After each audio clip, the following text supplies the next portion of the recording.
Why they loud? All right, y'all. This is gonna be a quick check-in. They loud outside. You don't have to. Can you turn this light on for me? Yeah.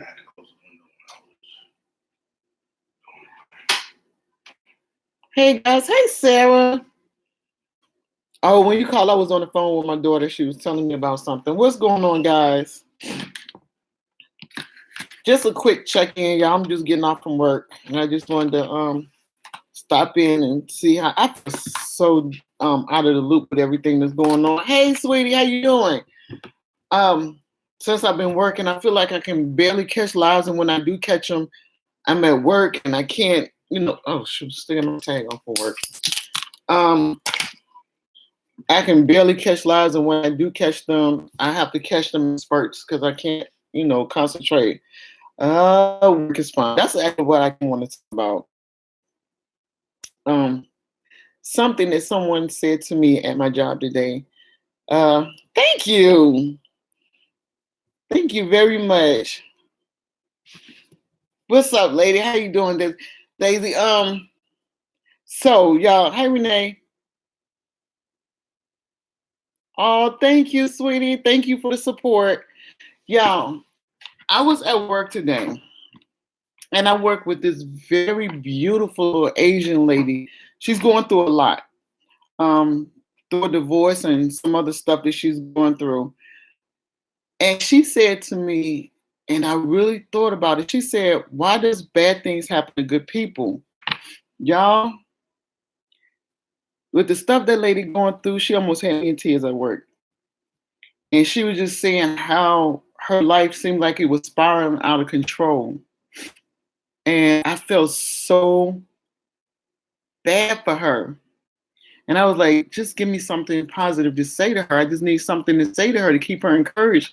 Because she was just so down. She was like, I just feel like all the things, bad are just going to happen to me. And I almost just feel like giving up and just existing. And I was like, no, sweetie, things happen for a reason. I kept thinking, what can I say to her? What can I say to her? What can I say to her? And as the day went on, she just was talking about everything she was going through. Y'all, this woman hasn't worked in 22 years. 22 years. She gave up her career. She was an engineer. And 22 years ago, this woman made $80,000. 22 years ago. So I said, wow, you made $80,000? She gave up her career to raise her kids. So what happened was her husband recently just filed for divorce, bought another house, and was with someone else. And that's a lot for somebody to go through. This lady, when I say she has the purest heart, she is so sweet. She was like, I don't know why things are happening to me like this. She was telling me how big her house used to be, and they had money. She's lived in Australia. She lived in Spain. Had fair exchange. She's lived in a lot of different places. And she said her husband just said to her one day, I don't love you anymore. And I don't think there's no need to continue this. They've been married 22 years. I was like, wow. So as the day went on, now I'm focused on her because I know her spirits are down, and I'm like, oh, what can I say to this lady? What can I say to this lady? So I said, we was doing something in the conference room, and I told her, I said, you know what? You know why bad things happen to good people? I said, it's like a purging, or it's like you have to go through this detox or reconstruction. Those situations or circumstances are never easy, but you have to go through a purging stage in your life to remove all the bad things so the good things can happen. I said, you was in a marriage where a man didn't love you. I said, would you have let it go? She said, I don't know. I said, exactly. You would have stayed in a loveless marriage because you were comfortable in that dysfunction. I said, and God can't allow you to be comfortable in your dysfunction when He has more for you. So it was time for him to move because you deserve to be truly loved and not to be tolerated. And she was like, I never thought about it like that. I said, you was in a marriage with a man that was tolerating you. And why would you want to be in a relationship with a man who only tolerated you? I was like, some of it, I mean, I don't want to mention everything, but long story short, the guy is with somebody else in the house. She has children by a previous relationship. The woman that he's with now was struggling, a realtor. And now I guess she's not struggling. Her ex-husband makes $240,000 a year. $240,000 a year. How many of us would have stayed in a loveless marriage to be tolerated because the finances were strong, because the finances were there? That's something to think about. Like, would you have stayed in a relationship where a man told you, I don't love you anymore. If you're going to stay, you're going to stay, but I'm going to do what I want to do, how I want to do it, and the way I want to do it. How much do you value yourself? And I said, well, after he told you, I asked her, I said, well, after he told you that he didn't love you, how long did you stay in the marriage? She said, oh, until he left.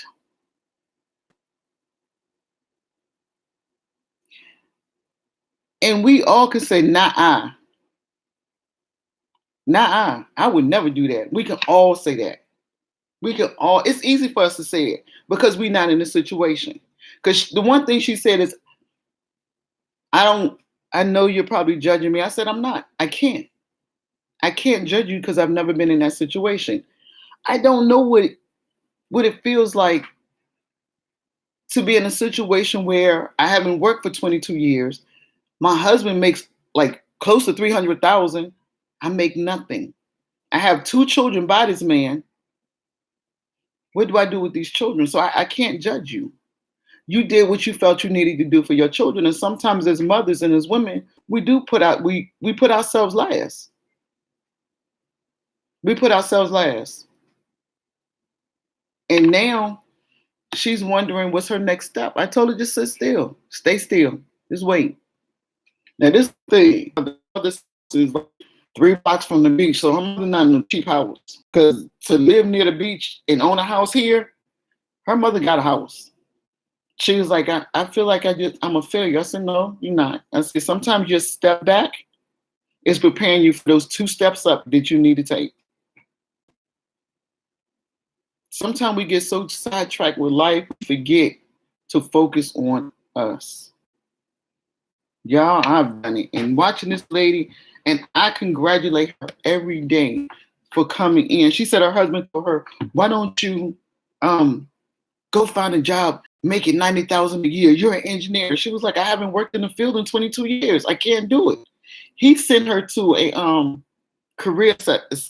I guess you go to career assessment, and they told him she can be a secretary at this point. I told her, never feel ashamed of your journey. Never feel ashamed of your journey. This lady is Persian. She has a really strong accent. She says we were in a meeting, and I guess oh my God, y'all, this lady. We was in a meeting. We had a team meeting.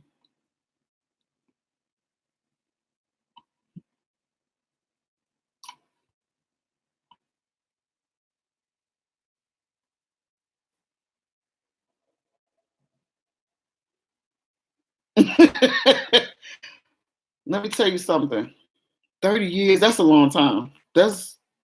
I think what happens, and you guys been there a long time, and you guys literally like grew up together. I'm sorry, y'all, I'm buffering. I think I'm back. It just said something about your connection. So if I was buffering, I think I'm back. Sometimes men don't appreciate what they have until they don't have it.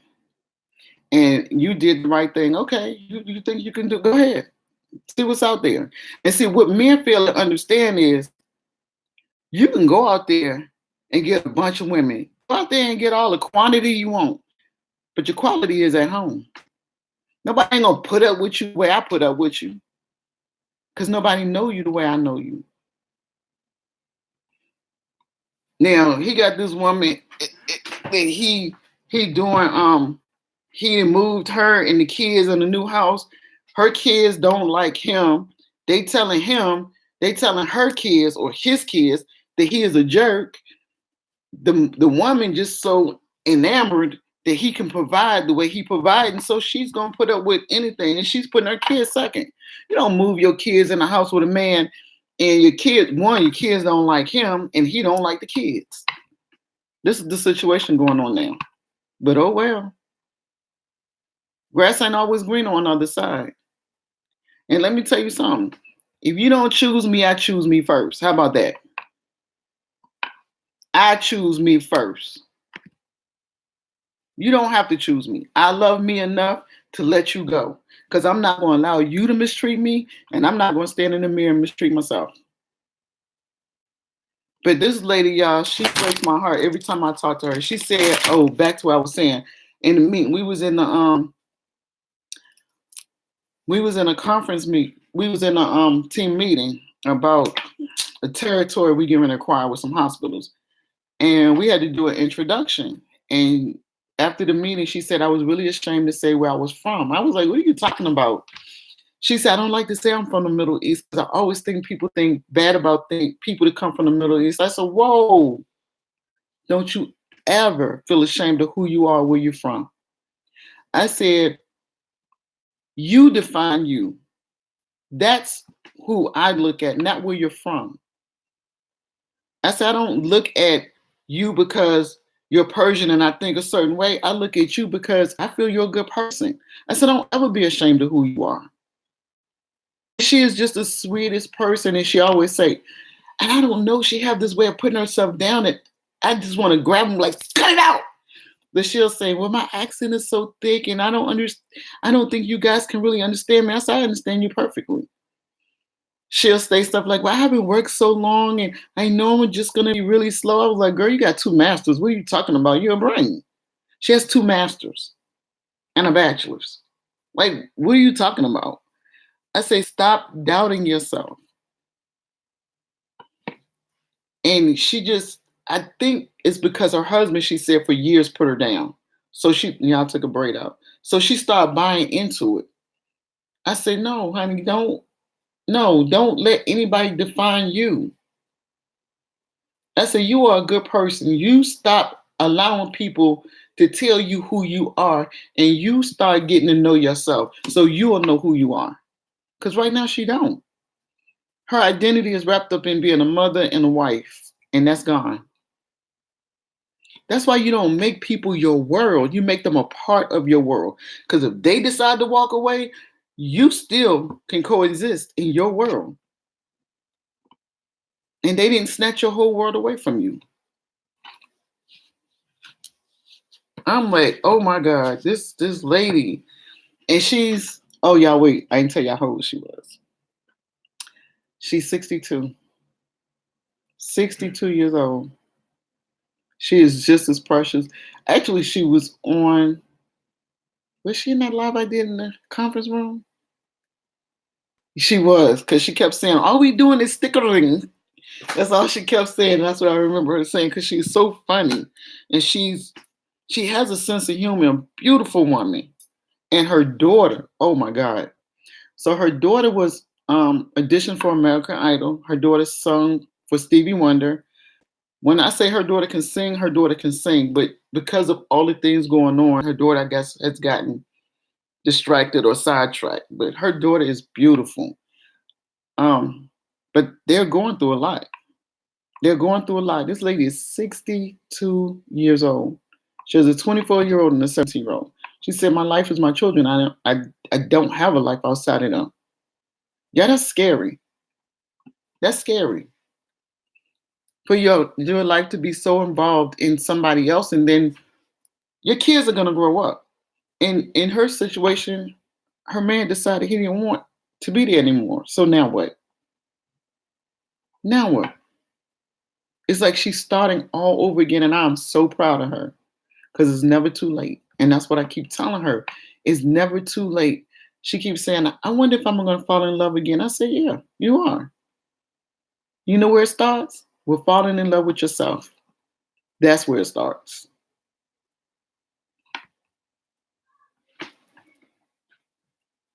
Y'all,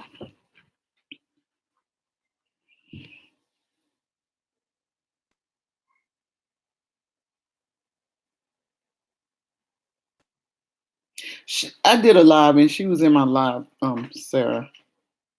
But she's really sweet. Now, do I have drama on my job? What woman doesn't? Yes, I have drama on my job. I have drama, but I tend to try to ignore it and not feed into people's energy. I don't know what's going on, and I really don't care to get into it because if you don't like me, I'm the type of person I don't invade your world or your space. If you don't like me, I'm fine. I'm not for everybody. I'm good. And there is a particular person there. I don't know what I did. I don't know what I did to this girl. This girl can't stand me. We don't talk. Like when I first got there, I was like, "Good morning, good morning." She looked at me and rolled her eyes. I'm like, "Wait, do I know her? Like, what happened? I mean, what is going on? Like, did we meet in a previous life?" But this girl cannot stand me. I'm good with it. I'm good with it, sweetie. Your dislike for me is none of my business. That's your issue. I'm gonna let you deal with that. I don't care if you don't dislike me. That it's not my business to pry in your personal life to figure out what I represent that you don't like, because that's not my business. And I'm not going to make myself smaller so you can be comfortable. And I'm not going to go to you and try to figure out how to make you like me, because everybody's not going to like me. And I'm okay with that. See, what you don't understand is I'm comfortable in the skin I'm in. I don't have a need to make everybody like me because I like me first. And if you don't like me, that's okay. I still like me. She walk around me, and what's so crazy is we have huge cubicles, but she sits like three behind me. So if I walk down the aisle towards the other end of the row, she'll look at me like this. I'm like, dang, like, girl, your problem with me is major. Get a grip. Go stand in the mirror and tell yourself you like yourself. Because I didn't do nothing to you. We just met. I've been there for a month. How can she hate me so much already? We haven't even worked together. I don't even have my territories yet. So she can't even say, well, it's based on her work ethic. Nothing. So I don't understand what's going on. And like I said, it's not my business. You don't like me, that's not my business. I can't convince. I'm not here to convince you to like me, and I'm not about to invade your world to figure out what your problem is about me. Point blank. Period.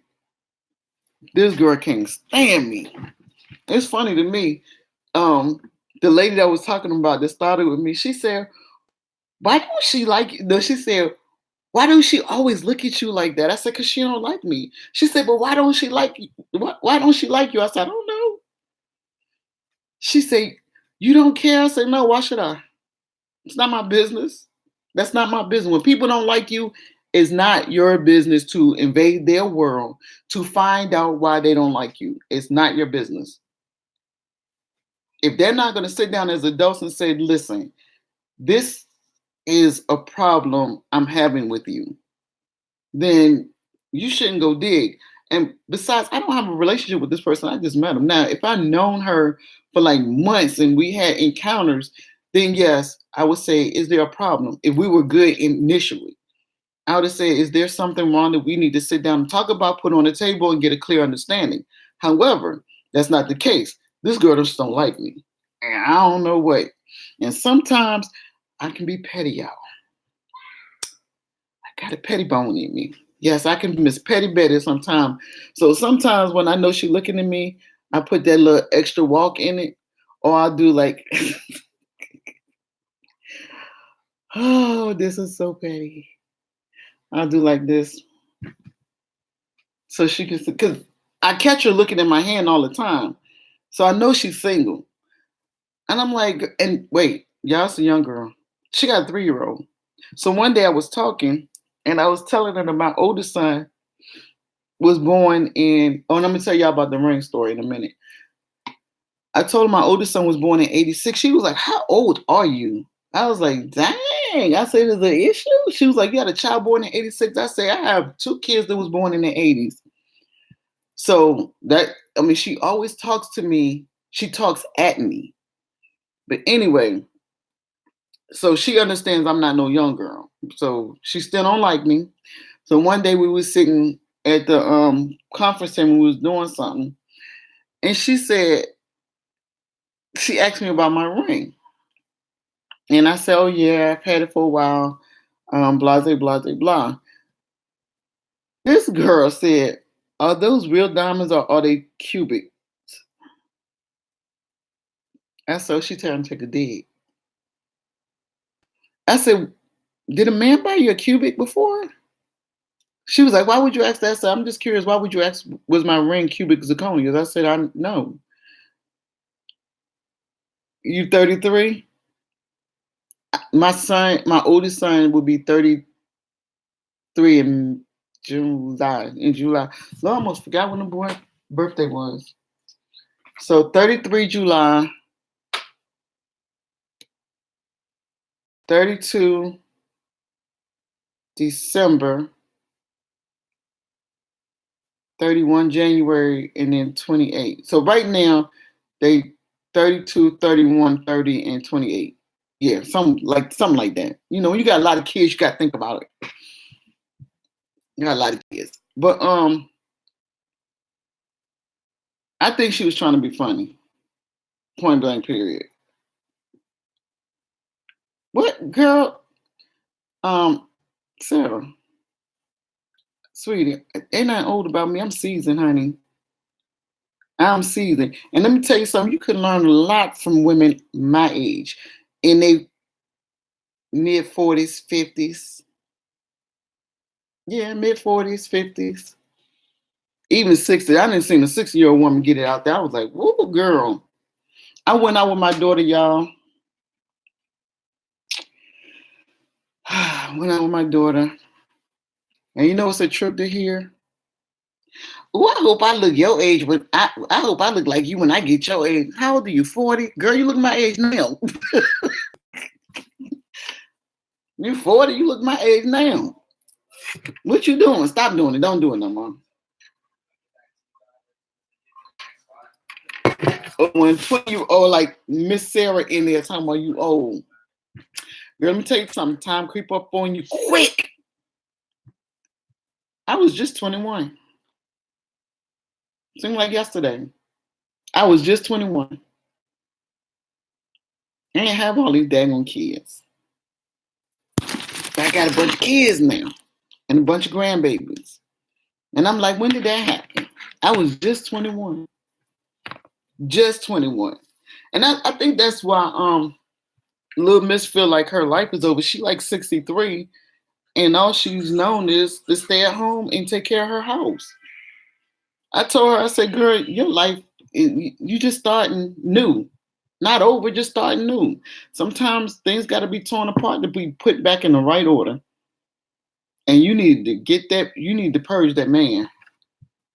I said, you should go to that girl and say, thank you. I appreciate you. I really do. Matter of fact, let me send you a thank you card. Let me send you a thank you card. Because money don't define people. People think because people make a lot of money, that don't mean nothing. Titles mean nothing to me. Money means nothing to me. Who are you as a person? Yeah, I'm gonna jump off subject real quick. Oh, I hope I don't make nobody mad. I'm gonna jump off subject real quick, y'all. Um, there's been a lot of talk, and this is not drama, but yeah, it can be more money, more problems. But let me tell you something. The true essence of a person is to get them money or power and you see who they truly are. So if you a terrible person and you get a lot of money, that's going to enhance your behavior. Because then you're going to be a jerk. You're going to be a jerk with money. I'm just saying, more money brings more problems when you're a jerk. So I've looked at these things, lottery nightmare, or what is it? Lottery something. And these people will get all this money and lose it. Do nothing with it. Just go shopping, send people on shopping sprees, take all these elaborate trips, and do nothing for their future. More money, more problems when you're not a good person. Yeah. Or give somebody power. I've seen there is a girl on my job right now. She know my background was in leadership. This job I'm not in leadership. Um I'm not in leadership. I just tend to my territories and deal with my field reps. So she's a team lead, and a team lead basically is somebody who has the expertise to guide you through rough accounts or situations because they're well versed or well knowledgeable about the job.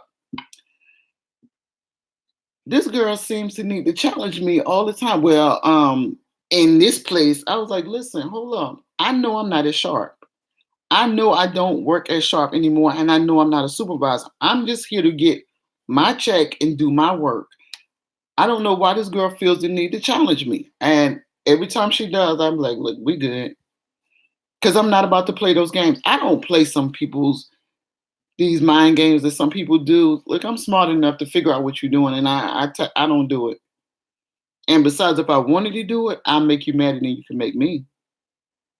We was in the we were in the break room, and she was giving us some kind of directive. And she said,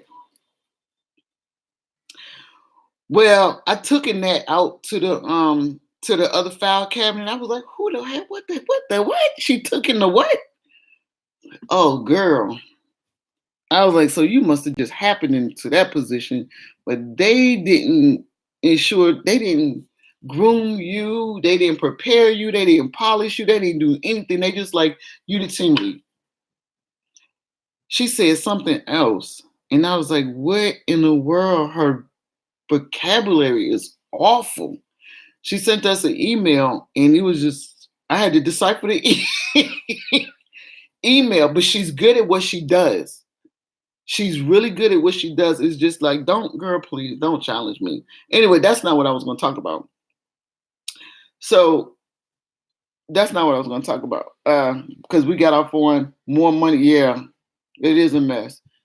And I'm waiting for her to say, you're not a supervisor no more. And I'm going to tell her, but you're not either. You do the same thing I do. You're just a team lead. You have accounts. Supervisors or anybody in leadership don't do the same thing the frontline people do. They do the administration stuff. You're a team lead. You have territories too. So don't trip. Anyway, yeah, I want to talk about something. I know I said I was gonna stay out of the drama, and I am. I'm not getting into this drama with anybody, but I am going to talk about something real quick in my perspective on it. It's not drama. It's not drama. I'm just okay. So Tommy Sotomayor, though. Yeah, I'm going to talk about him for a minute, and not in a bad way. Not in a bad way. Let me just say this: everybody has their own story, their own history, their own experience that creates who they are. Now, whether we like their style of form of communication, you know, that's either here or there. What I'm gonna say about him is his delivery about women is very harsh, very harsh. And I think that's where a lot of people start attacking him because of his delivery. Now, I don't, I can't get offended by him because I know he's not talking about me. And that's where we as women need to understand when these men start talking about, yeah, he's very harsh. Like, we'll even say brutal. He's brutal on his delivery of black women. When that talk about women, we need to understand this. For some reason, they've had their own experience, and they've had through something, that's brought them to this point. Tommy has gone through something that's brought him here. Our argument and how he's wrong is to conduct ourselves like he's saying we are. Do y'all get what I'm saying? You cannot go on. Sorry, y'all, if I was buffing. You can't go, and I've seen some women go on this man's platform. You can't go on this man's platform and make his argument. It's not going to work. Yes, he's black. He is black. So this is a black man with an opinion of black women. So you can't sit on his platform and make his argument for him. That's not going to cut it, because he's going to say, see, this is my point. You make a case for fashion. It makes his argument for him. Now, what I think is whatever women he's dealt with in his past and the women in his family is a direct reflection of the women he's talking about. And he feels like all women are made up like that. And that's not true. It's so many beautiful black women out here doing their own thing. And what I'm saying is there's so many women that have their heads on straight. He doesn't acknowledge them. His audience, you got to understand, there's an audience out there for everybody. Tommy's audience enjoys his commentary, enjoys his delivery. What I blocked him like in 2011 because me and him got into it slightly on one of his channels.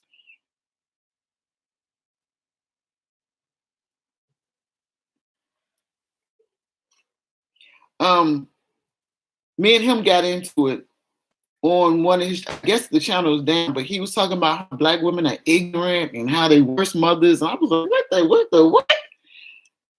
And so I said, I agree. I totally agree. I said, I agree with everything you're saying. I said, because it must have been harsh being raised by a mother like that. Everything he said a black woman was, I was like, yeah, your mother, she should have did better. He was talking about how black women are the worst mothers. I said, yeah, your mother didn't do a good job. She didn't do a good job. I'm not going to stand and argue with him. And this is the thing. I'm not going to argue with you when I don't have to.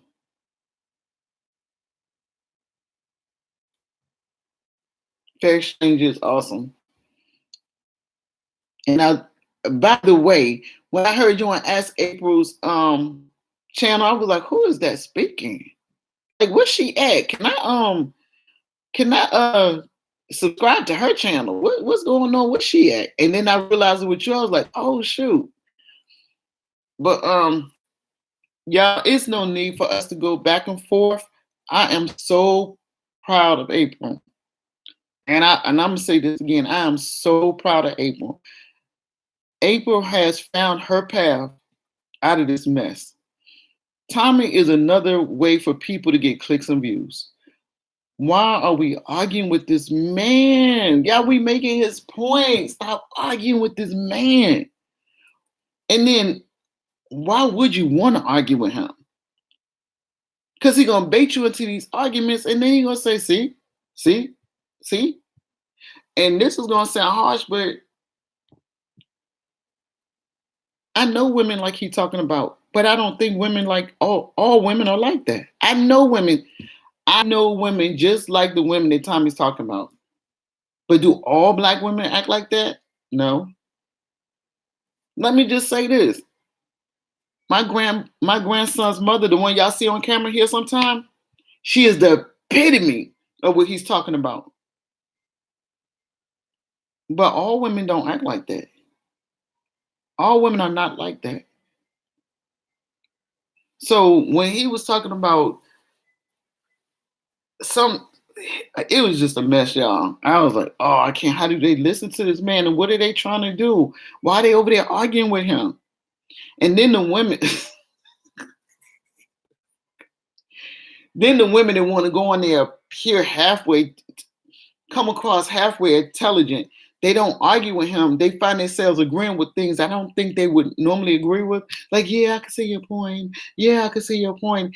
Tommy is a master manipulator because he has a way of turning things around to make you second guess your thoughts or your opinion. And he has a way of not answering your questions by saying, well, you didn't ask me anything. So I don't know.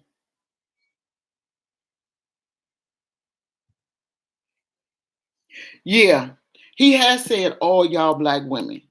He has said that. That's why I said his delivery is terrible.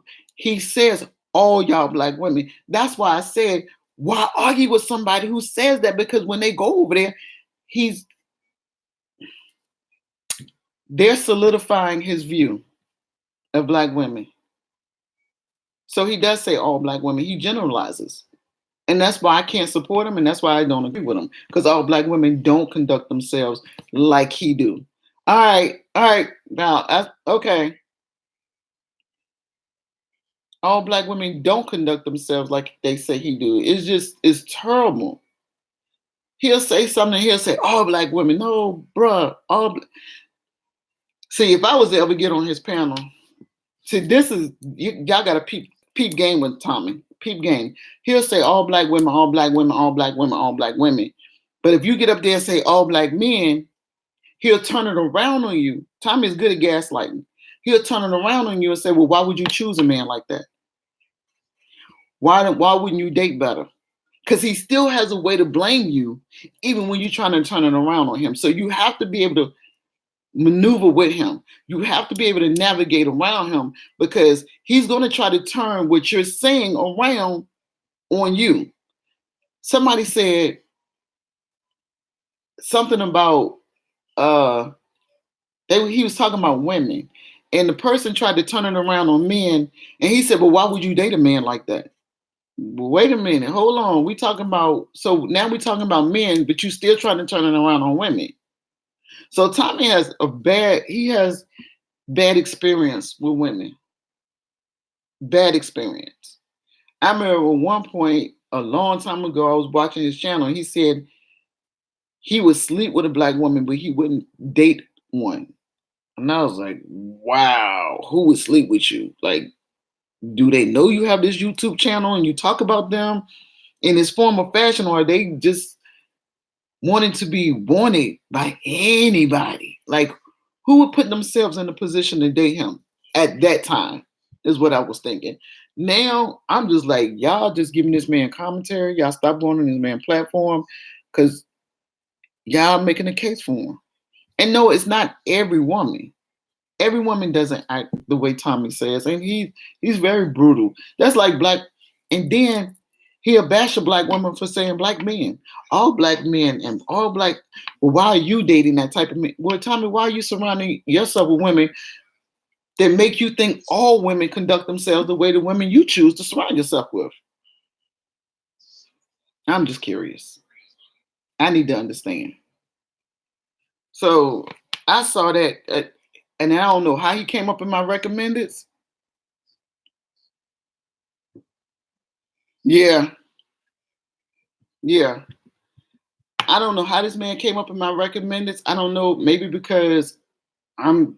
I don't know. I don't know how he came up in my recommendeds because I blocked him. I got to go back in here and check to see if he's still blocked. Oh wait, this might be a new channel for him because I blocked the channel that me and him got to arguing on. I don't take anything away from anybody who want to support him, but I know for sure, 100%, he not talking about me. He not talking about me.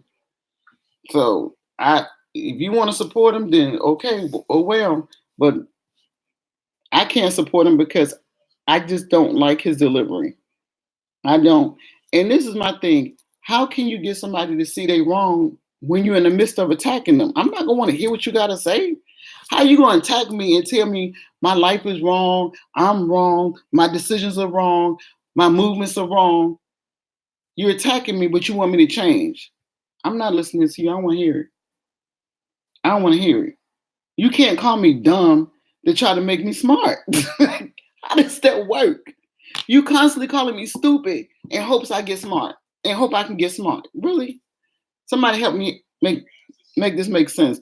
And y'all know Teresa was over there. I was like, oh Lord, this girl over there. Why is she over there? He talking about And I wanted to say, girl, he talking about you. Get out of there. He talking about you. I don't know. I just, I just can't. Me either. I don't have an issue with anybody to support him. I just know a choice for myself. I can't. I cannot. I cannot support him. And if I support somebody to support him, I don't have nothing. That's their, hey. But as soon as you start talking that all black women are stupid thing, then I got to back up for you too. Because especially as a black woman. But let me just say this: even as a black man, Sarah, you have black children. So when people, I just don't think that people should generalize. Point blank, period. That lady at work said, I'm embarrassed to say where I'm from because of people like Tommy who do that generalization thing or generalize people from a race or region or creed. That lady said, I was ashamed to tell them where I was from. She's Persian. She said, I think people think because I'm from the Middle East, I'm violent and I'm cruel and I'm mean. I was like, no, they don't. Why would you think that? But I can't speak for anybody. I can only speak for myself. And I told her, I said, if somebody thinks that of you because of where you're from, you don't need those narrow-minded people around you anyway. They didn't get to know you. All they know is where you're from, and they drew an opinion based on that. Don't allow those people in your personal space. Those people are toxic. That's how I feel.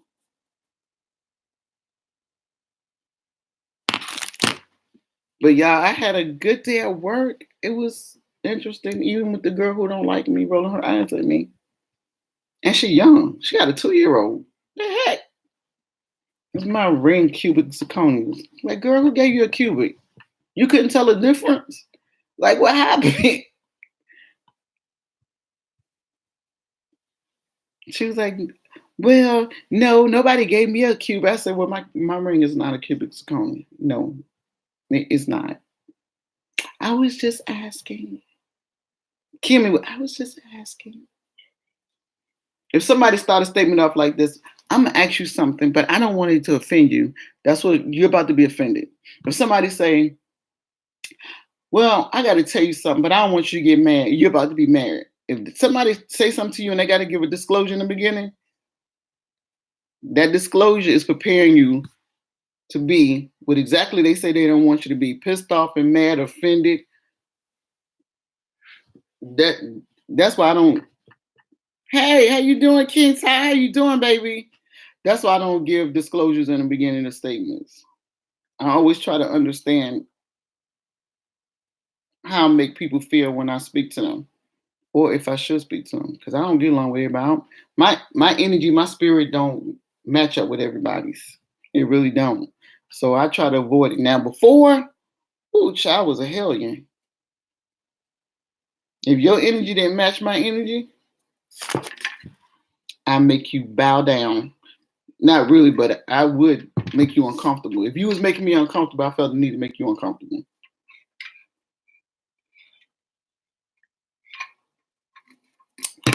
I'm just getting off of work. I was just telling them how I've only been on my job 4 weeks and 3 days, 4 days. And I got this young lady who can't stand my guts. But it's funny to me. I found out that they think I'm younger than I am. I found that out yesterday. They think I'm younger than what I am. I was like, oh, okay. Maybe that's why y'all acting a darn fool with me. So I had to let them know, no, sweetie, I'm over 50. Y'all cut the shenanigans because I'm not about to do it. I don't want to do it. Been there, done that. I don't do that whole mean girl thing. You don't like me and we don't like you. Let's neutral corners. That's what you do, neutral corners. So I did that mean girl thing 10 years ago, 15 years ago, 20 years ago. And the further back I got, the meaner I was. But yeah, I had a good day outside of that because I refuse to give my joy to anybody. Y'all don't give y'all joy away. Can't nobody take your joy. You can give it to them. Don't give your joy away to nobody. Nobody. You are here for a reason. Your life is on purpose. It ain't by accident. And that's how I have to live my life on purpose, not by accident. Everything happens for a reason. And like I told my husband, I said, we're not where we want to be, but we right where we need to be, and we right where we should be to get to where we want to be. Point blank, period.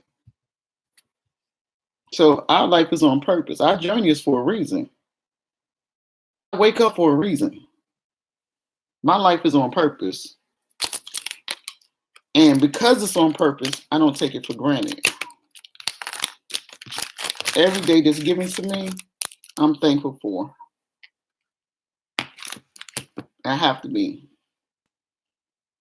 Because y'all done came a long way. I done came too far to turn back now. And I done came so far. God didn't bring me so far. He didn't bring me a long, long, mighty long way. Y'all don't even know. That's why before, when I heard Tommy a long time ago in 2011, I used to get so pissed off listening to him. Now he doesn't faze me anymore. He doesn't faze me. Somebody's opinion, that doesn't faze me, especially if it doesn't apply to me. And if you find a need to tell me something about myself and you're coming from a malicious place, okay, I'm not going to listen to you. I'm not going to receive it. I may hear you, I may listen to you, but I'm not going to hear you and I'm not going to receive it. Because some people can be mean and malicious undercover. They approach you as if they have your best interest, but they really being malicious. And I've had people play those gaslight games with me, and I don't do those. I don't do those. And I'm real careful who I take advice from, because I look at if your life ain't set up right, and you giving me advice, then how am I going to listen to you? But your advice don't work, because if it did, your life would be set up better. That's for real. But yeah, I just wanted to tell y'all about this lady. This lady at work. She is so sweet. She is so sweet. But man, y'all, I'm gonna pray for this lady because she's going through a lot. She's going through a lot. She's dealing with divorce. She's living with her mom. She's just going through a lot. You go from living in a huge house. I think she said she had a nanny at one point. Y'all, she had a nanny. She lived in Australia. She traveled the world. When I hear her talk, I'm like, yeah, this lady came from some serious money. This guy is a VP of a Fortune 500 company. His people got money, not have money. They got some money. Like got money. So, and I guess put up for divorce, her family was like, that's what you get for marrying outside of your culture. Now, work, babe. I told her, I said, you have to marry who you love. And she said, I was in love with him. So,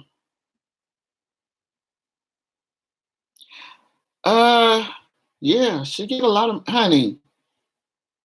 honey, she get a lot of money. Child support. She don't have but one child, the other one 24. And the one she have is only, the one she have, 17. Her 17-year-old drives a Mercedes that the father bought her. They just took the car from her the other day. So yeah, she get money, but he's ready to stop. She knows the child support about to turn off this year, May. She'll be 18. So that ain't, And I think she gets some kind of settlement. They're still going through court. But the point is what she's feeling about herself. And I told her she shouldn't feel bad about being out of that marriage. He didn't love her, he didn't appreciate her. Now God moved him so she can be happy. Whether that's with herself or with another partner, she deserves to be happy. Sometimes a lot of times, all the time, You can be happy with yourself. No, I take that back. You have to be happy with yourself first. You have to. That's so important. You cannot get into a relationship thinking that relationship is going to make you whole. It's not. If you're not a whole person entering a relationship, you going to emotionally and mentally drain your partner because you got to get him to bend to your will and what your needs are. And you're going to be so focused on getting your needs met, you're not going to meet your partner's needs. How I know that? Ooh, Chad, that's how I entered my relationship. Like, this man gonna do what I want, when I want, how I want, the way I want. He don't even know that. And he was on the same thing. I was like, okay, this not how I'm gonna get him to do what I want him to do. And he trying to get me to do what he want me to do. Like, somebody gotta bend. Now I'm gonna tell y'all the truth. I'm gonna tell y'all the truth. My husband is a Taurus. I'm a Gemini. Y'all know how that work out. How that work out? You got two stubborn people trying to make it work. We knew we loved each other. We didn't know how to love each other. I was like, this Taurus is going to bend. I'm going to ride this bull. I'm going to break him. And he probably was standing in the corner like, I'm going to choke both of these women. Our relationship wasn't always the best. We knew we loved each other, but we had to work through some stuff. We had to work through a lot of stuff. We did. We didn't get with anybody else, but we had to we separated for about a year. And I did date shortly, but I kept telling listen, I'm with somebody, not with him right now, because he acting up. So I had to give him a break. So you just here for the in the meantime, between time. Don't fall in love. Just fall in deep light. That's all I need. I need you to fall in deep light. You just here to help me spend some time until he get his stuff together. It was so crazy. We always was connected. Our phone stayed on the same bill. We stayed connected. I guess he wanted to make sure I ain't getting no serious relationship and I was gonna break up whatever he had going on. But that's when we was younger. We met when he was 23. We met when he was 23. I gave him his 23rd birthday party. 24th birthday party. So we was really young. We was really young when we met. And I was like, you're gonna do what I want because I haven't had anybody to treat me like I needed them to treat me, and you're gonna treat me like I need you to treat me. I guess he was on the same thing. That's what happens when you get broken people trying to love each other. Because he has his own background too. And I can't share his story unless he says it's all right. The only thing I do know, he don't mind me saying, is his mom didn't raise him. His dad raised him. So, what is Sarah asking? Sarah, what? She ain't getting her what? Her child support? What, Sarah? Is this something else?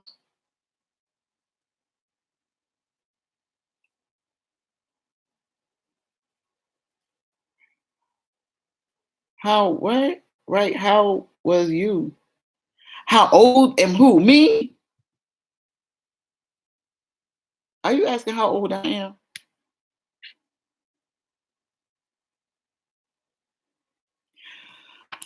Oh, good question. Let me tell you, Sarah.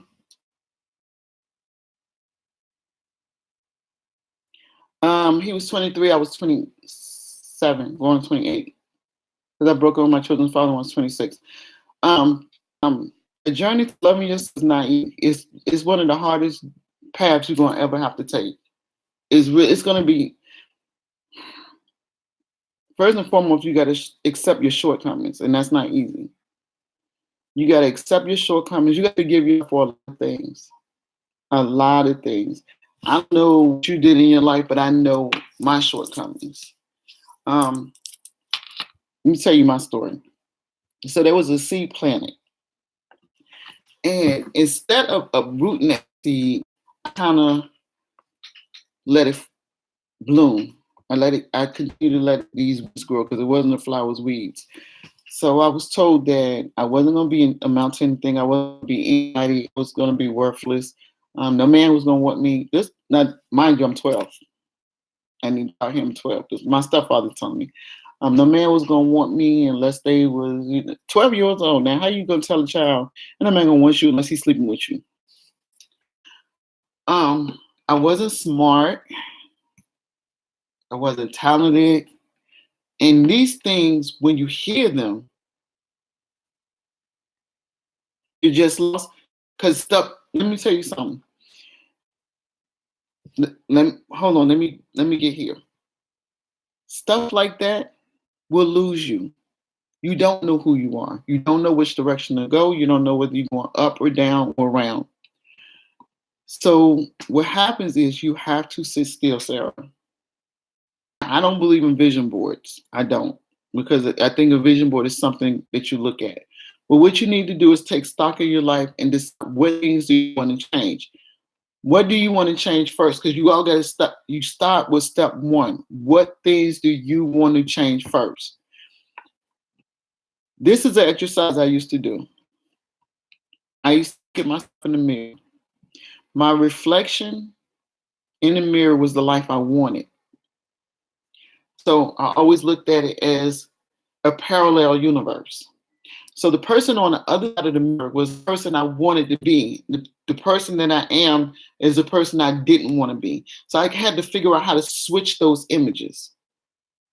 So what I would stand in the mirror and do was talk to myself and tell at first, I tell myself, you are worth it. You are smart. You are intelligent. I had everything that I was told I wasn't. I had to tell that person in the mirror that she was. Now telling me those things. So you're looking at yourself in the mirror, you see your reflection talking to you. So the person in the alter universe, the one that you want, is telling you you can do these things. You can do it. You can be what you want to be. You just have to step. That's all it takes, Sarah, is a step. What do you want? Whatever you want, and we've talked on the phone, whatever you want, you sit down and you start planning out how to do it. Don't do no vision board. Don't put up no this, that, and the other. Don't do it. What you need is an action plan. First, before you get to that part, you need to understand that you are worth it. And what it is whatever is going to put you in a better place mentally. And now we're not physically yet. We're talking about mentally. You need to get in a better place mentally. You are worth, and also you need to understand this, Sarah. People around you who mistreat you, that's not your fault. That is not your fault. It wasn't my fault that my stepfather was mean and malicious and a bully. It wasn't my fault. It was a reflection of who he is. I was just his target. When people mistreat you, that has nothing to do with you. That has everything to do with them. Everything. For some reason, they feel less than, and their reaction or response to you is a reflection of who they are and how they feel about themselves. And period. So don't hold on to how somebody treated you, because now I want you to understand, don't allow people to mistreat you. But understand, because I can have a disagreement with my daughter, and it's how I react and respond that defines who I am as a person. Yeah, I could say, oh, bitch, this and oh, bitch, that, but then what does that say about me? And how is that going to get, how is that going to get a response out of her that I want? You cannot approach people like that. Some people don't understand that. They think being harsh with somebody or being direct or what is it? What is it? Tough love. Tough love. See, if you don't really understand how to use tough love, don't tell me abuse tough love, because it's abuse. It's not tough love. So understand people who mistreat you, Sarah, that ain't got nothing to do with you at all. It ain't got nothing to do with you. That's a reflection of who they are. What you want to do also is understand that even though we made mistakes, I know I did. Even though we made mistakes in our life, those mistakes don't define you. They prepare you. That's what you need to understand. Mistakes don't define you, they prepare you. What I mean by that is life is just a lesson. You're going to learn life lessons. And if you don't get the lesson, you're going to go through it over and over and over and over again. Yeah. Somebody took your power, somebody took your power, your ability to steal away from you. But that didn't have nothing to do with you. That was that sick person. So you're a survivor. You are a survivor. Hey, Tawanda, hey, me. You're a survivor of that moment. But now, because of that moment, you know that there are certain situations or certain circumstances that you know to be aware of, where somebody that's never gone through that may not understand or see the signs. And now you know. And you can use that to educate people, to be an inspiration to people who have gone through that. You can use that. And matter of fact, sir, let me tell you how else you can use it. You are a survivor. You got through that. You are standing here now saying, I went through this. Do you know how strong you have to be to do that? Do you know how strong you have to be to say, this happened to me and I'm okay with it? So now what, Sarah? Now what? Because you're not using it as a crutch. You're saying, I will do this experience, learn it. So now you are empowered. You're empowered. You're a survivor. You know how strong you have to be. I get it. I understand. And I feel for you. My heart feels for you.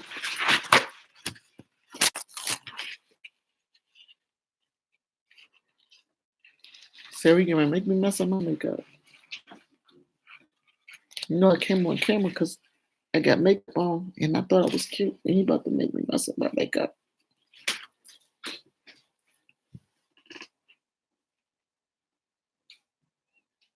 But take Sarah. Girl, you stronger than you think you are.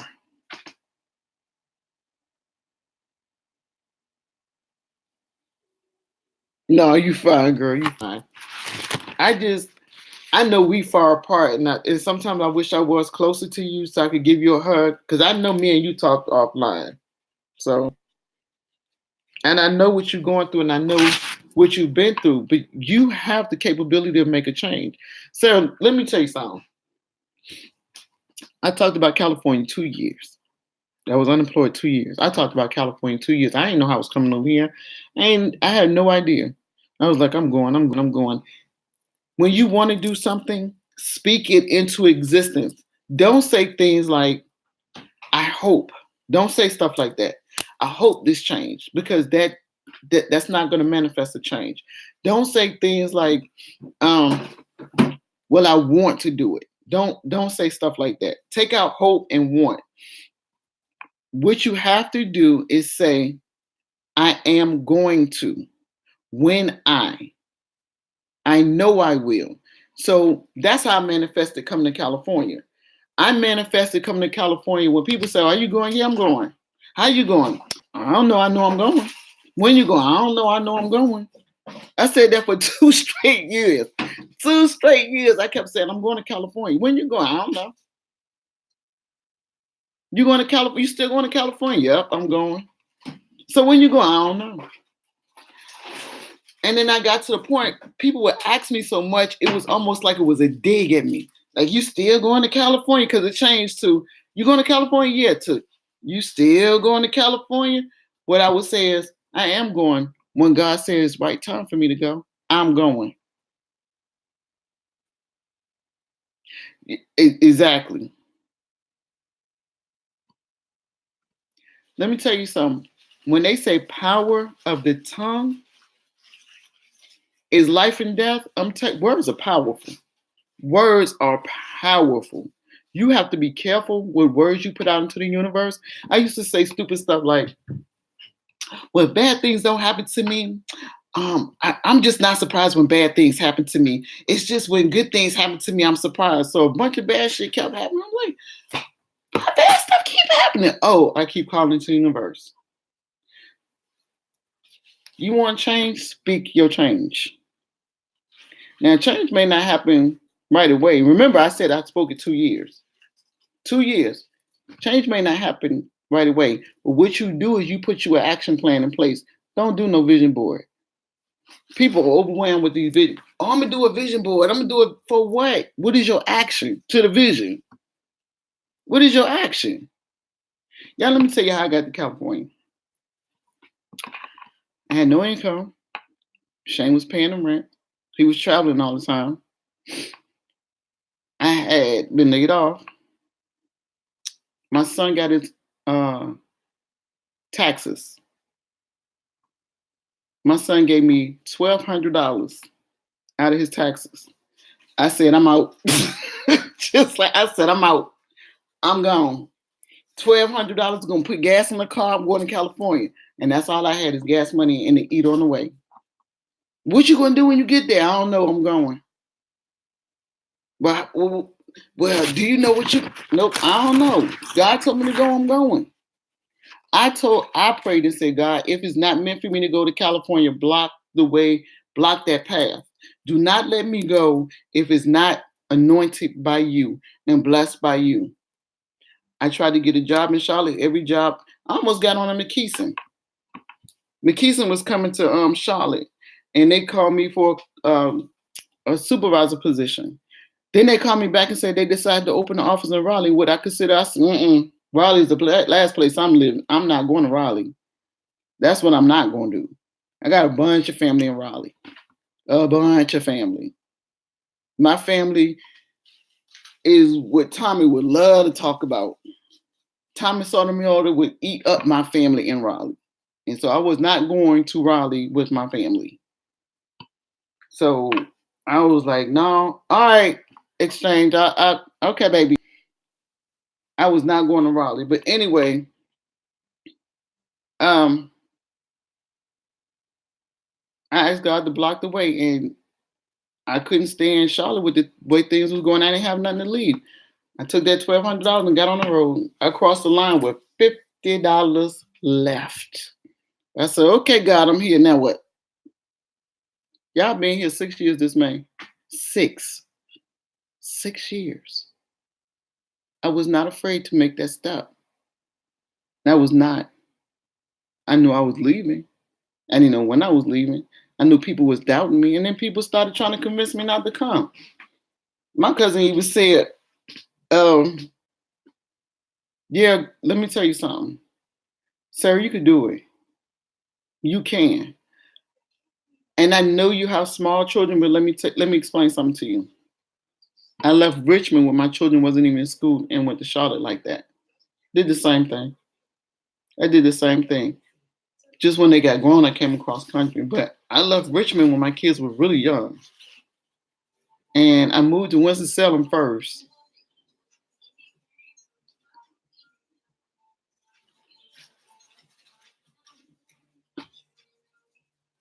Come, you can see who blessed by the Father, certain kingdom prepared for you.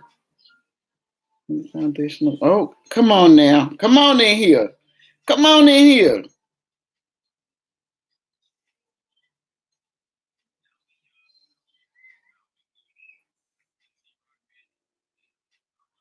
Yeah. I I I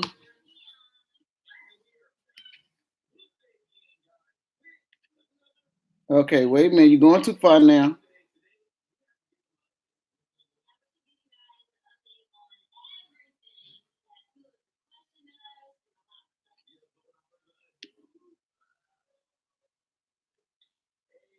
Yeah, we're gonna have to block you, honey. Thank you, Sarah. Wipe him out, girl. We don't know what Jesus Christ that came from. That's the other one. He came in on a good note and then tried it, y'all. Yeah, he tried it. He tried. He got to get out of here. That's right. Swipe him out, Sarah. Swipe him. I don't know. This not the Jesus Christ we serve, honey. He got gone somewhere else. We don't know him. You know what the devil?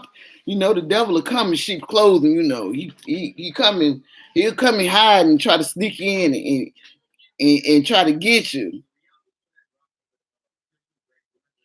Oh, good night, Renee. That was crazy, y'all. But anyway, Sarah, me and you gonna have to talk offline, but start with an action plan. What do you want? That's where you start. What do you want? Understand what you need, and then go to what you want. What you need is you understand that you are so much work more than what people have said you are. That's where you start. I know I wasn't stupid, but I mean, when you got parents telling you that, it's kind of hard. You want a car? Oh, girl, let me tell you something. I got a secret. When I was in Charlotte, no, when I was in Richmond, don't do this, Sarah. When I was in Richmond, I used to get in trouble with my driver's license all the time. And I would get tickets and rack these tickets up and wouldn't pay for them. Now, mind you, I worked at Nabisco at the time, so I had the money to pay them. I just didn't want to pay them. So my license got suspended. I needed a car. A girl went on the line, got a darn car without a license. They didn't realize I didn't have a license after they sold me the car. It was like too late. I got it.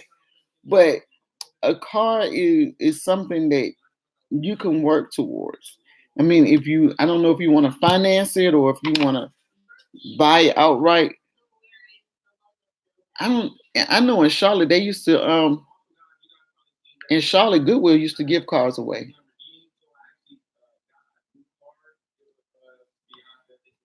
You must get me to get one because I heard somebody say something about a new car back there. But and you just asking for a car. Ask for the car and then continue to say that you're gonna get it. I'm getting ready to get a car. Keep saying that. I'm getting ready to get my car. I'm getting ready to get a car. I'm getting ready to get a car. Say that. Don't say I want a car. I'm getting ready to get a car. Just say that. Prepare yourself. Whatever you need to do, start looking at insurance quotes for yourself. That's what you do. How much is it insured? Just me. That's what you do.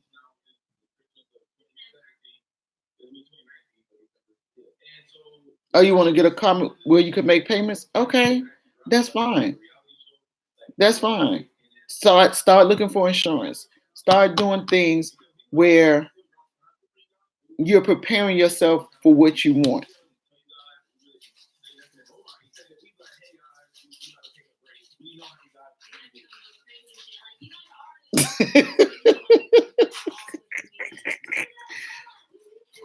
Swan, believe it or not, yeah, girl, it does. Yep, it does. Oh yeah, let me tell you about my daughter. I'm gonna tell you about my daughter since you mentioned the man. So my daughter is single, and she called me yesterday. It was exciting. It was like, I'm getting ready to go on a date. I'm getting ready to go on a date. I was like, all right, girl, call me after you get off of work. And she said they was gonna meet today after she got off of work. I said, all right, girl, let me know, what that's like. Let me call me and let me know. Yours is slipping. Child, I just was talking about my. See, you got one. Whip him back in shape. That's all you got to do. It. I'm gonna tell you something in a minute. So anyway, so she called me today. I said she called me after work. I said, "What you doing?" She said, "I'm at home." I was like, "Wait a minute. Did you have a date?" She said, "Mom, I was at the place where we were supposed to meet, and I called him and said I'm here, and he said, all right, I'm about to get in the shower." And she told him, "Don't even worry about it." She said, "Don't even worry about it." She said, "You're not about to get in the shower and have me waiting." She said, "When you ask me out on a date, I'm not waiting for you." She said, "We could try this again Thursday at 4:30. And if you don't be there, if you're not there at 4:30, don't bother coming." I told her, "That's right. That's right. That's what you do. Don't let them start off having you playing these games with you." But yeah, So that's what I was telling you about. Yeah, that's what I was saying. Uh-uh. Start that mess off right. Y'all, I'm a man right there, so I can't say, if I was gonna do this vlog, I'm still gonna do it though. I'm still doing it. So I was doing this vlog. He don't even know I was doing it. So I was gonna do this vlog. I'm like headset so y'all can hear me because I'm trying to whisper so he won't hear me. Hold on. Babe, I'm not. He not paying me no attention. I gotta tell y'all something. I don't want to talk loud. Right here. Now wait till I tell y'all this. It's one of this microphone intuition. Plus he got that thing playing and everything. Yeah, he is. Can y'all hear me?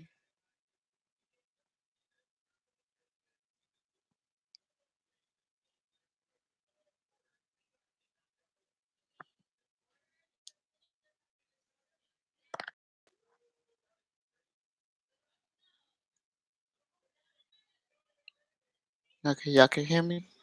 Okay. So I was gonna do this vlog fun to listen to this.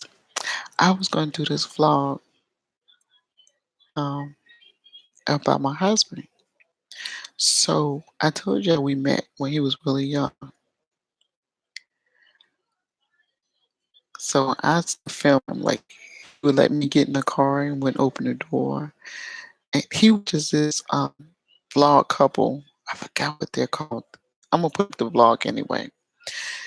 And like we went to go get in the car. He would go around the car and get in, and I'm standing there like, "You're not gonna open the door for me?" Or we would go somewhere, and he would walk through, but he would swing the door open long enough so I could get through it, but he wouldn't hold the door.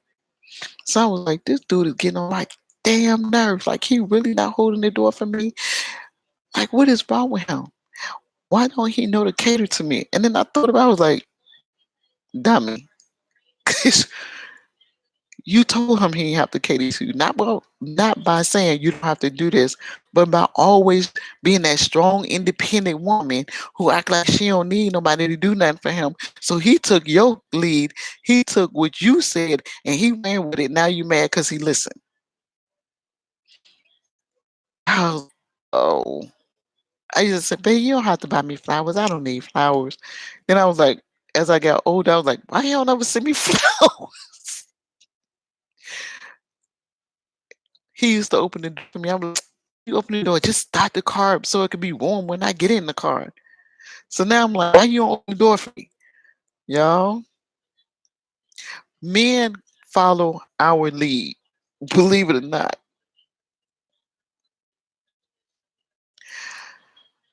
Uh if you want a man to cater to you, I mean not so much cater to you, just put you at now y'all, I got a vlog with me and my daughter changing the water pump on her car. So we are very strong minded women. But now I have to remind him, I'm your lady. Look, I like flowers. So I drop hints. I'd be like, those are really pretty.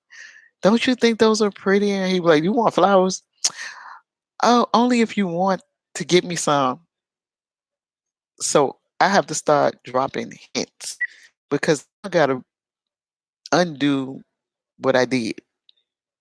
'Cause I did it. And I know I did it. And now I'm mad because I did it.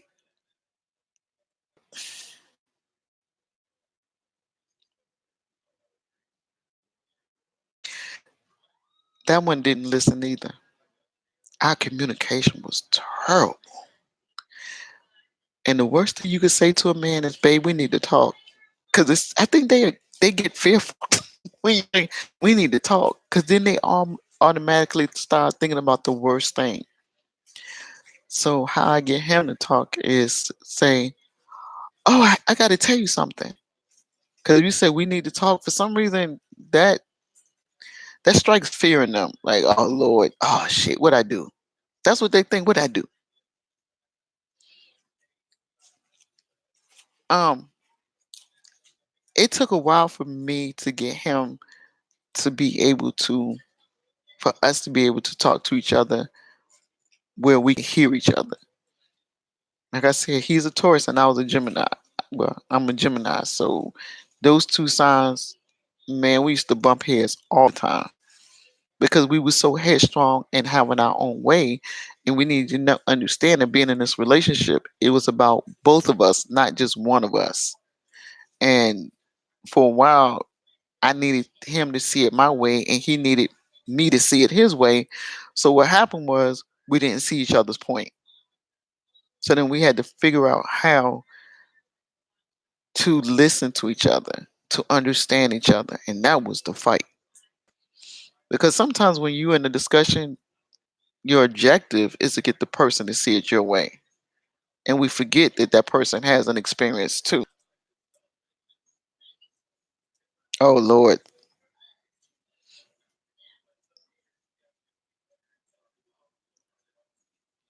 So he's not. Most men are not good listeners, though. So it's not like, it's just how to get them to listen. Me too. Me too. Oh, he in a house full of. I did most of the talking, and he would just sit there with this blank look. Like, I'm like, "Are you listening?" Yeah, I'm listening. So how we get him to engage?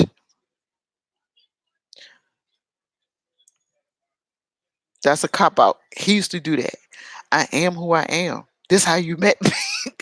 This how you met me, bruh, bruh. You can't want me to change and not understand that there's some changes that need to happen in you, because my reaction and my response is to you.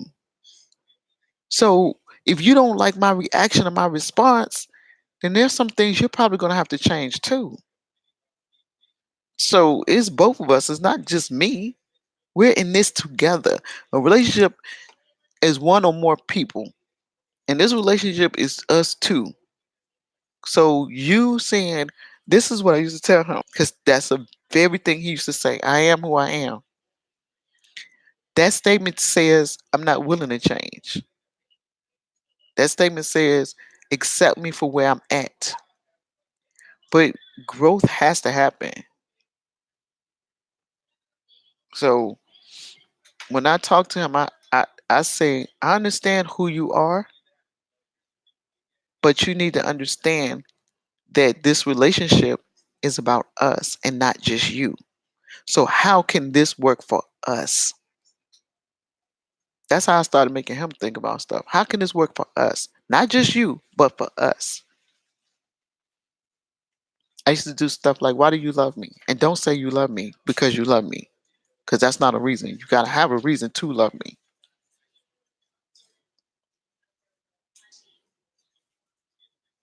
Like, he's good now. My daughter said, mine took you so long to get to a point where I was like, I know.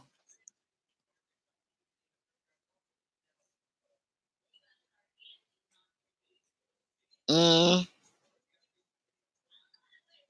back or accept the reaction. I used to tell Shane, I used to say, hey baby, welcome back. Fair exchange. Oh, I'm sorry, y'all. I put these on so I could be quiet. I used to tell Shane, similar to what you're saying. I used to say, listen, if you days, and I used to tell him, up, we might be buffering, y'all. I don't know. I used to tell Shane, do something, and we don't talk about it, and you get mad about it, but you're not willing to discuss it. If I do it again, I don't care. You get mad because you're not. We're not putting it on the table. So there was things that I knew would piss him off, but he wouldn't talk about it. So I know what. So, and you do meet that representative. But what you have to understand is the rep is the person they put in front to pull you in. That's who they needed for you to meet to pull you all the way in. It sounds like it. He was a good guy. He was just hard headed. That's all. He was just hard headed. He was Shane is one thing my family would say is he's a good protector and he's a good provider. I would say, but he's not a good listener and he's not a good communicator. So my family knew what they saw. They was like, he's a protector and a provider. That's all you need. But no, I need him to listen and communicate too. So that's not all I need. Most men are terrible at communication because we are emotional and we need to communicate our feelings and our thoughts where they're analytical and their thought process is this is a problem, let me fix it and let's move on. And as long as it's fixed, they feel like they can move on. The resolve to them is it's fixed, it's not going to be done again, we move past it. Our resolve is let's talk our way through this. We need to understand how this happened, why this happened, and make sure this is not going to happen again. Well, they don't need all that conversation. They want to know what, when, where, and how, and be done with it. Men are terrible communicators. Terrible. And you're going to have to work with them a little bit or a lot of bit. My sons are even bad communicators.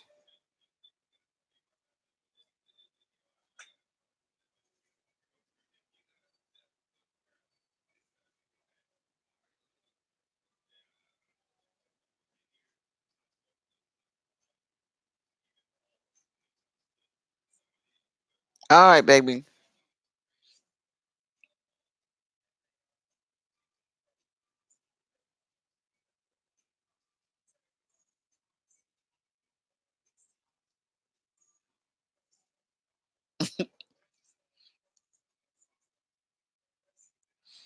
I, hmm. Yeah, I need glasses. I'm old. I need bifocals, but I keep rebuking it in the name of Jesus Christ. But I'm gonna have to give me some bifocals. I'm gonna have to face the fact that I am over 50, and that's what happens. Do you think he's scared of traveling? You think he's scared of flying? Shane used to say he wouldn't get on a flight until he had to work.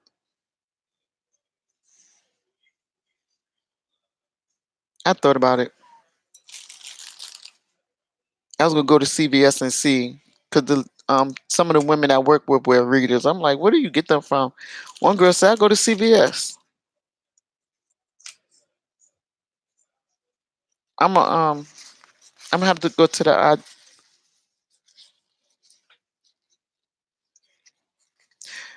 um.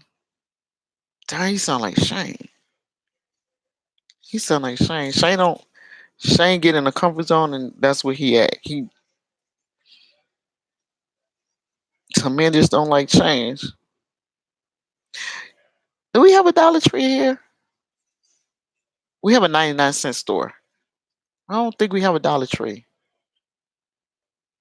I haven't seen one. I think we have a 99-cent store here somewhere. And I think they have them. So I'm going to have to go there and check them out.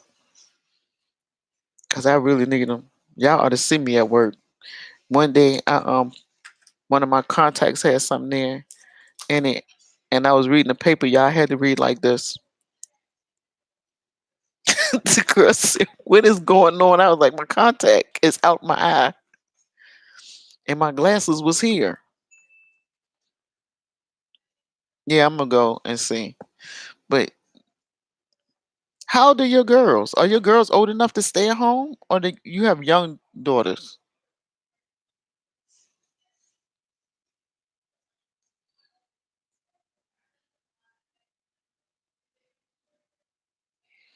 Yeah, I'm blind. I'm terrible with without my glasses on my contacts.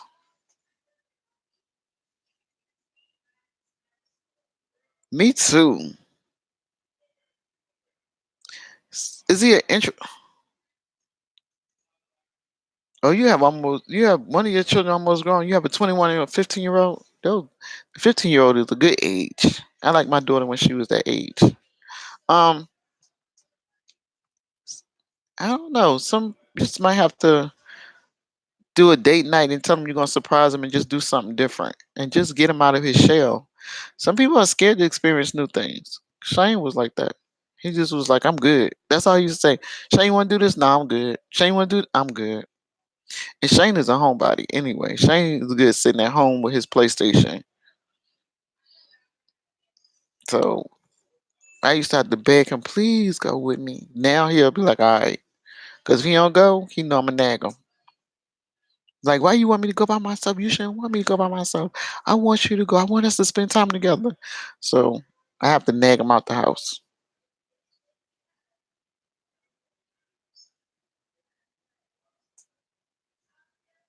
Oh, okay. See, I, if what I think is about to happen next month, if that happens, me and Shane gonna buy us a house. Cause it's expensive over here to buy a house in California, but they offer so many incentives. So many incentives for and if you haven't owned a home in I think 3 years, you can go under first time buyers. Get out of here.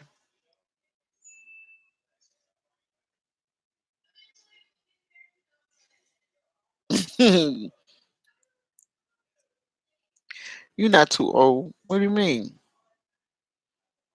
I think doing things that keep us young.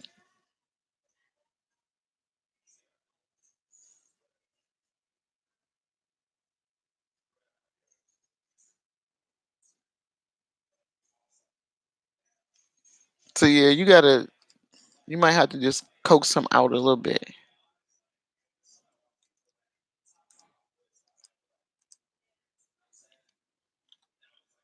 Who what? Are you serious, one? Are you for real? Are you serious right now? Girl, you're not old at all. Tell him to I married Shane is younger than me.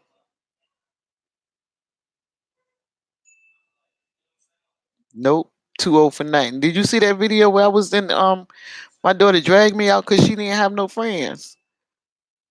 At first I was like, oh Lord, I don't want to be out here with these people.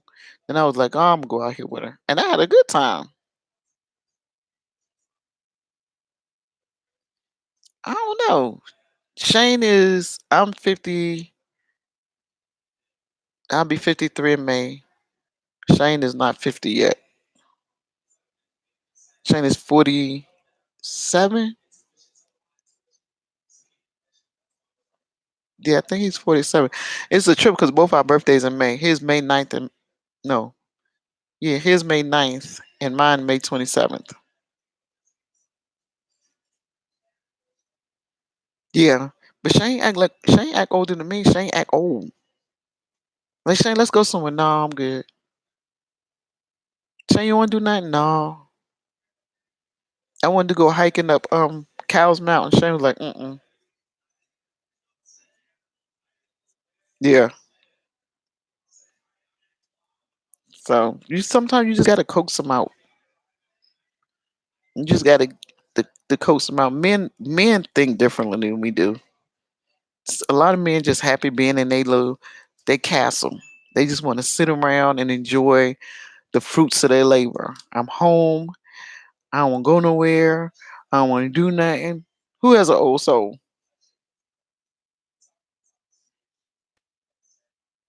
No, Sarah. At our age, it's called setting the ways. It's not, at your age, it's the old soul. At our age, it's called setting your ways. That's the difference. If you do stuff when you at your age like we do, that's an old soul.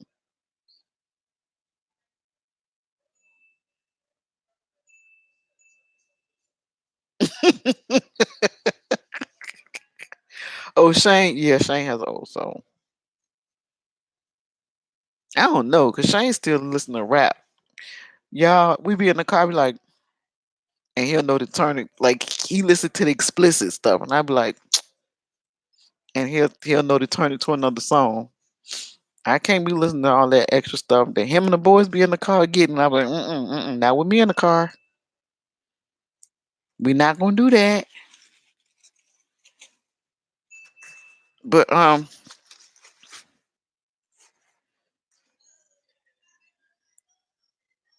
y'all can't believe I've been up here an hour. I had my daughter has.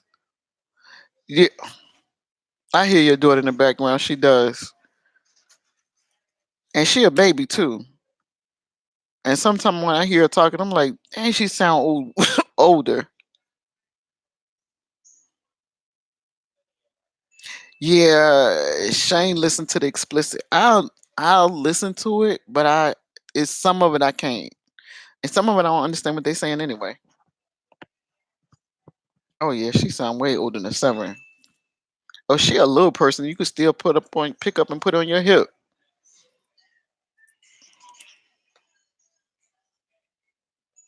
But oh, I'm created the monster that he is. So, but I gotta give it to him. He a protector. He is a protector and a provider.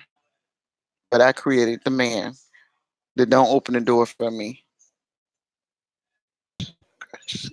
Oh, she's 100 pounds. Is she tall?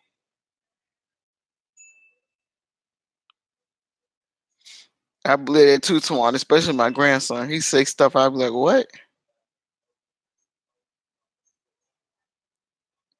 Yeah, I believe that too. Sometimes my grandson say stuff. I be like, oh, he been here before. So I do believe in reincarnation. You know what? I believe in the spiritual. I believe in. I do believe in the spiritual world. I believe in. I do believe we have angels. Um, all around us. I know that's how I got through my trauma because I used to pray all the time. I still pray. I used to pray all the time for understand. Sarah, that is another thing too. Pray for understanding. Understand where your hurt comes from. Pray, ask for answers because I got mine. Because I used to ask why I was so mean. I used to wonder why I was so mean. I was so mean. I was getting on my own darn nerves.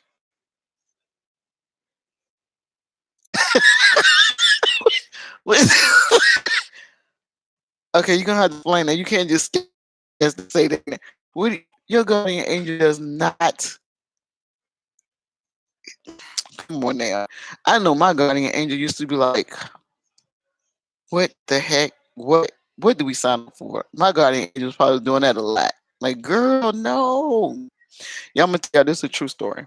Hold on, I can take this out. Yeah, this is a true story. Me and Shane have a mutual friend. Shit, too funny. Me and Shane have a mutual friend. When we was living in Charlotte, he was driving a friend of his to Alabama. Was it Alabama? Somewhere. He had to come through Charlotte. And I said, well, I'm going to ride with you because I wasn't working at the time. I wasn't working at the time. And so I said, I'm going to ride with you. And I asked Shane, and Shane was like, if you want to go, whatever. So I was driving down. I'll never forget, I was on the highway. And he called me and he said, well, I'm almost in Charlotte. I said, okay, I'll be home and ready. So we were supposed to drive this girl to Alabama. She was moving to Alabama. And we was going to drive the U-Haul truck and just take turns driving. Once we got to Alabama, she was supposed to rent a rental car so we could drive back. And then he was going to drop me off in Charlotte and keep going to Richmond. So I'm sitting in the car and I'm like, oh, I'm excited. I'm getting ready to go to Alabama. And I heard, don't go on that trip. It's not going to go right. What? So you do know your angels can talk to you. You just gotta pay attention. Yeah. Oh, fair exchange. Mine was too. But let me tell you about my angel. So I kept saying, so I was like, I'm going on this trip. I've never been to Alabama. I'm going on this trip. I heard it again. Don't go on this trip. It's not gonna go right. I don't know why somebody don't want me to go on this trip, but I'm going on this trip. I'm going on this trip. I ain't never been to Alabama. I want to go, and it'd be something for me to do for a couple of days. I'm not working. I'm getting out of here. I'm going. I heard one more time. Don't go on that trip. It's not gonna go right. I remember Les got to Kannapolis right before he got into Charlotte. He said, "We in Kannapolis." I said, "You know what? Keep going, because I'm not gonna go." I said, "I got stuff to do." I didn't have nothing to do. I said, "I got stuff to do. I'm not gonna go." He was like, "Are you sure?" I said, "Yeah, go ahead. Just keep going." Y'all, the next morning, this boy called me pissed. I was like, "What is going on?" He was like, "Do you know when we got down here, this girl talking about she don't have no money to rent me no car?" I was like, "What do you mean? She don't have no money to rent me no car?" I said, "Well, how you gonna get back to Richmond?" I said, "Cause I'm not gonna be able to drive Shane's car." Shane had bought me a Cadillac at the time. I had the Cadillac. I was like, "I'm not gonna be able to drive this car down in Alabama to get you. So what do you?" She was like, "I don't believe she doing this." I said, "So what are you gonna do?" He said, "I'm in the U-Haul." I said, "Where you going?" He said, "I'm taking the U-Haul back to Richmond." I said, "So she unloaded?" He was like, "No." He said, "I left last night when she said she couldn't get the rental car. The girl told him to call his wife and have his wife rent him a rental car and she would pay them back." He said, "Daz, I left my wallet in Richmond on purpose for this reason right here." He said, "I don't have any money." He said, "All I have is my ID on me." He said, "All my debit cards and my credit cards are in Richmond." I was like, "Oh, this is not going good." So I said, "Wow, if I would have went on that trip, I would have been stuck." And at the last minute, I said I won't go. And I was warned. When your angels warn you, they let you know. When you get that gut feeling, that's your angel say, "Hey, hey, hey, hey." You know how that gut feeling, we be like, "We shouldn't do that." And then you do it anyway and be like, "Dang, I know I shouldn't have did that." That's your angel talking to you, giving you that tingling feeling. They're saying, "Don't do that. Don't do that. That's not going to be a good thing for you. That's not going to turn out in your best interest." Yeah, I'm glad I listened too, because I would have been stuck in Alabama trying to figure out how to get home with that nut. But yeah, we all have guardian angels. So it's just whether you listen to them or not. And I know when I was an angry, mean person, that's one thing I used to pray about. Like, why am I so angry? Like, angry all the time. I'd be ready for an argument. Man, that was the highlight of my day. Start one if you want. Like that girl at work that don't like me. Ooh, child, if I was who I used to be, my main purpose or my main goal at work would be to piss her off even more.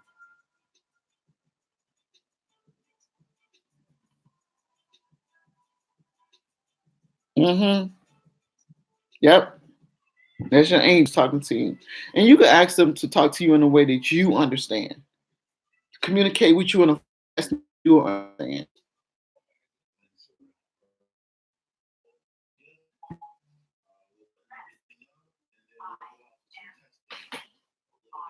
Oh, that's name was telling me. But you can ask them. My angel actually, I heard angels sing, y'all, when I was in.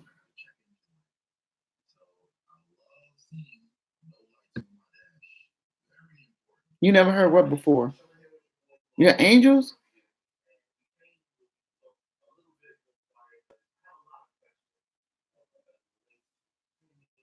That your angels communicate with you in a form that you understand. So everybody's communication with their angels may be different. You have to be in touch with yeah, but you can still ask for clarity. You can still ask for clarity. Ask them to show you and give you direction. But one thing I used to pray about is my anger because I used to be so angry. And I never forget, I was sitting in the closet one day and I was like, why am I so mad all the time? I am always mad. And I realized it stemmed from hurt. And I wasn't aware of that. I thought I kind of got over all that stuff. And I guess when you detach from people that cause you pain and you don't think about it, you think you over it. But if you haven't dealt with it, it's still there. And it manifests differently. And mine manifested with me being angry all the time and lashing out. And if you criticize me, if it was constructive criticism, I didn't care. I heard criticism. So I lashed out. And I just never dealt with the things that I went through as a child. And even as an adult, I went through some really terrible stuff. But because I didn't have to see the people or deal with the people or communicate with the people, I thought I was over it. And I really wasn't. So yeah, my trigger was disrespect. My trigger was people criticizing me as a person, a mother, a woman. You criticize me, period, because that's how I grew up with people criticizing me all the time. So I had several triggers, several. And if you hurt my feelings, and also I needed to be liked. I needed you to like me. I needed to know that I was liked by you. And that was my fight for acceptance with my family. So that was a trigger for me too. Like if you didn't like me, I need to figure out why and how can I fix it. Now I'm like, that ain't my business. You don't like me? What? Oh, so wait, you don't like me? Oh, okay. I'm good. I'm good. Neutral corners. Don't disrespect me. Neutral corners. Yeah.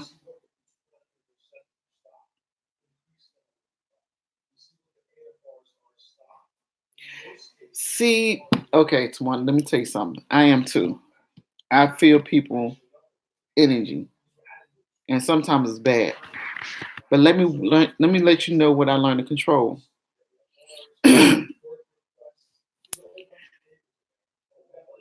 I do try to put myself in people's situations. Like my response, my reaction to you, how would I feel if it was done to me? However, I will not allow you to mistreat me,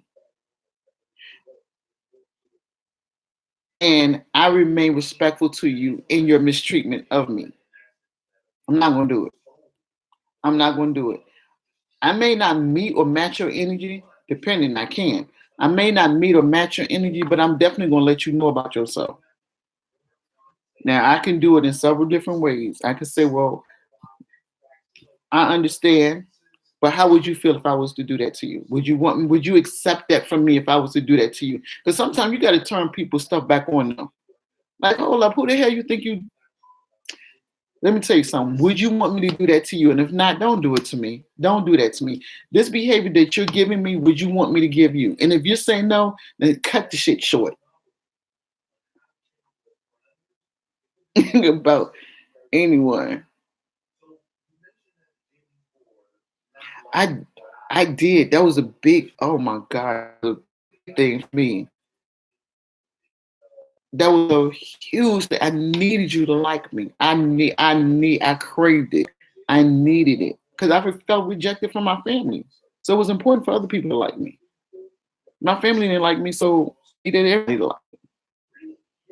I felt my family didn't like me. They loved me as much as they could. This is the problem.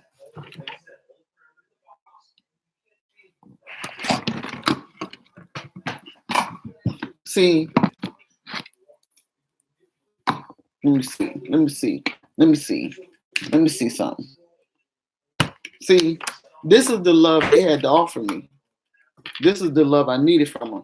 See, don't match up. So I still felt empty. And I fighting for them to love me, and they couldn't love me more than they could. They had a history, they had background, they had experiences. So they only gave me the love that they could give me. Yeah, I was bad. I say I was bad, I was bad. Like my motto was Don't piss me off because I'm gonna piss you off more than you ever think. You could piss me off. I'll make you regret meeting me. That's the one thing I say. I'm gonna make you regret you ever came across me. Yeah, I mean that's how I had to look at it because I wanted my family to love me and they couldn't. And I didn't understand why they didn't love me enough. I needed them to love me and they couldn't. They couldn't figure out how to love me the right way. So I was like, and I had to. Then I understood there was some things and some trauma that my mom went through. There was some things that my stepfather went through. Now, I don't give that a pass or an excuse, but it gave me understanding. I don't give people a pass or an excuse for their behavior. It gives me understanding and insight. That's it. That's as far as you get with me. I understand you and it gives me insight, but I'm not going to give you an excuse for your choices because you could have chose better. That's how I feel about it. So, but yeah, my biggest two things was anger and acceptance, which is crazy. How can you be so angry but want acceptance? That's like an oxymoron. Like I really needed you to like me, but I really could piss you off. Yeah, you know how what you had to be a crazy person to, to want to be my friend.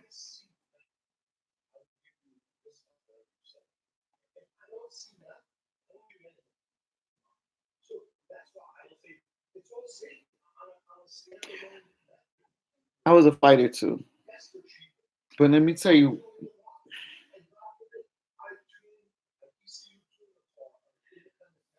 what's generating your feelings is something that you haven't opened up. You got a Pandora box that you haven't opened yet. And that Pandora box needs you need to go in and find out what's in there. Cause my Pandora box was like, oh shit. Like I got all this in there. So there's a Pandora box that's driving those emotions. And no, it's mentally, emotionally, and mentally exhausting and spiritually to live being angry all the time. I used to pray about it. And oh my goodness, let me tell y'all something. Somebody who didn't mind fighting, and I was good at it. And I didn't look like I right. So that's what throw people. That's what would throw people. She don't look like she could fight. Okay. And you talking about a master manipulator. Most Geminis are very good um, talkers. Most Geminis are very good talkers, and I was. But if I wanted to fight you, I need to make sure I wasn't going to get in trouble. So I always would position myself to give the person the first hit, or I would set them up to attack me. And let me tell you something how conniving I was. We could be arguing and nobody around us could hear us arguing because I always made sure my yes, I have fairly deep voice and my voice projects. But when I'm angry, I bring it real low so nobody hear what I was saying. And I would anger you to the point where you lost control till you felt you needed to grab me and shake the shit out of me. Once you put your hand on me, gave me the okay to beat the crap out of you because I knew how to get under people's skin. I will always find somebody's weakness. Like what would piss this person off to the point where they want to grab me? I would find your biggest trigger and I would sit there in a monotone and I would go in on you and then make you grab. Once you grab me, if anybody was standing around, it was the weakness that you had me. So I was, yeah, I was mess. I was a manipulator.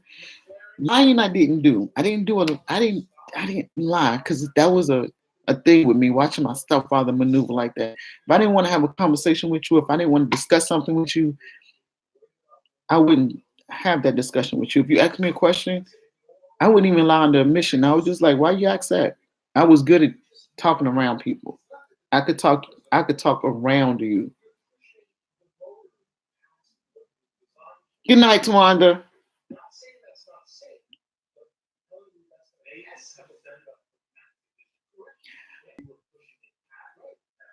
If you bothered me, I come for you. If you bothered me, um, yeah, if you bothered me, I didn't mind coming for you. I had to piss you off. Leave me alone. Your best bet is if you didn't like me, leave me alone. Because I needed you to like me. But if you didn't like me and I couldn't figure out how to make you like, which y'all thinking about, I was a twisted person. I was a really messed up, jacked up person. I needed you to like me, but if you didn't like me and I couldn't make you like me, I'd rather make you angry. Yeah, that's warped. That's crazy. that is that is weird. But yeah, my biggest thing,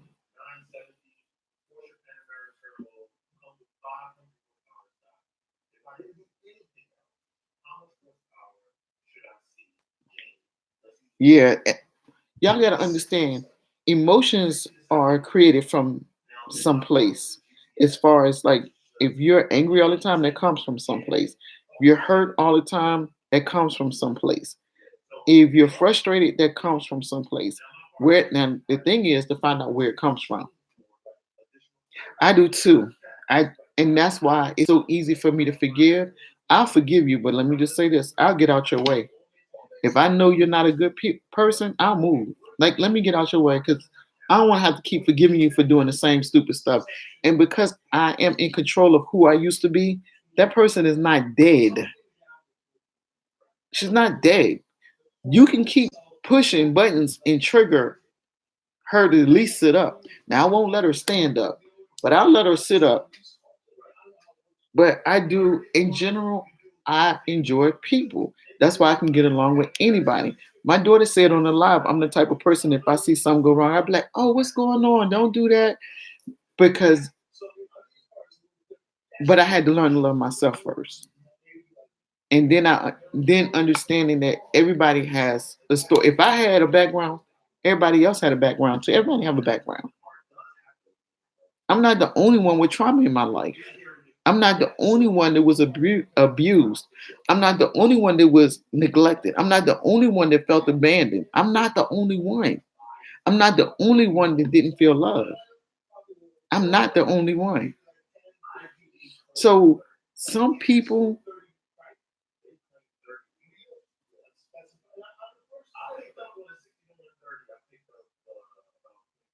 your ex-husband got you to love people.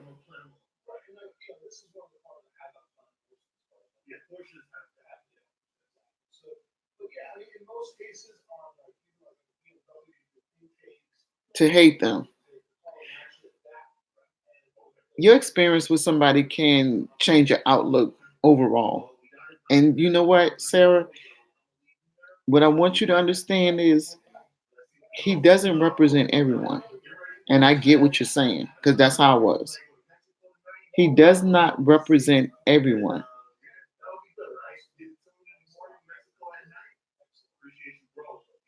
Right. It'll come back. It's still in there. You have to understand your husband doesn't represent everyone. And that's what my mistake was.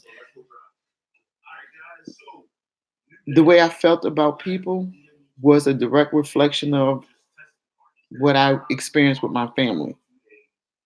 So you loving people will come back because it's in you. It's there. What you've done is filed away. It's dormant. It's not gone. So once you get back to you, loving you, finding out who you are,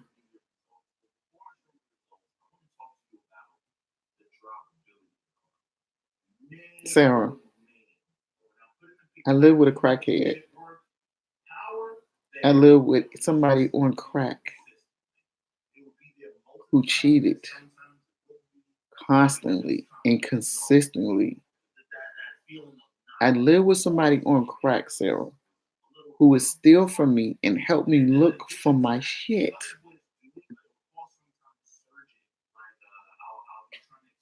So once I learned to like me, I learned that I had to leave him alone. I had to really leave him alone once I learned to like me. But yeah, I lived with somebody who was on crack. So he tainted my view, and the people we allow in our lives can't taint our view of others.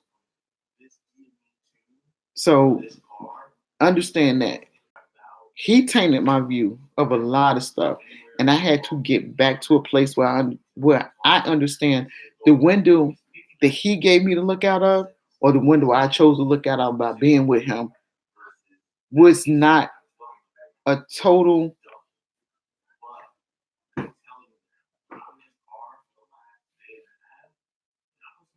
Oh yeah, he had issues, Sarah. So it wasn't you, but I had to learn that the viewpoint my ex gave me was not a total representation of the world. Because at first I just viewed things through his eyes, as far as looking at dealing with him and how he and the people he dealt with and the experiences I was going through with him. Yeah, Sarah, you that boy, it's like he had a lot of trauma. Do you know how hard it is? I'm not like none of my kids or LGBT, but do you know how hard it is to come out in this? A lot of people hide their truth. So guess what? He was redirecting all his energy, his anger, his hurt, his pain, his experience onto you, and you was the easiest target because guess what? You was the closest to him. That's why I say when people mistreat you, it don't have nothing to do with you. It's them. It's them. It don't have nothing to do with you. You just the closest target. And actually, in some cases, you're the most vulnerable one because some of these people are bullies. They they know what, when, and where, and who they can do stuff to. I hope you're a better woman than he was a man. I hope he is a better woman because maybe with his transition, he's found his happy place and now he's a better person. Because it sounds like he had to fight a lot of stuff off.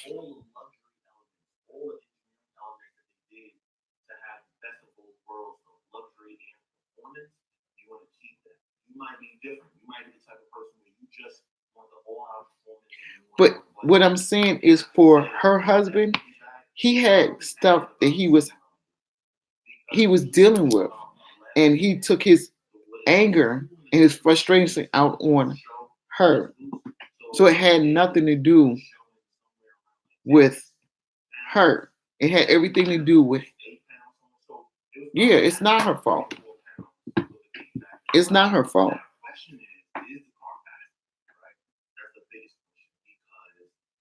And I do understand. I have a cousin that's been in a long term relationship. I think she's been with Kim for years. They have a son.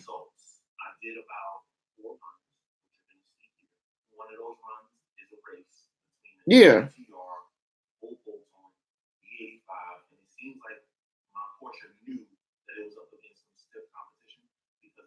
Okay.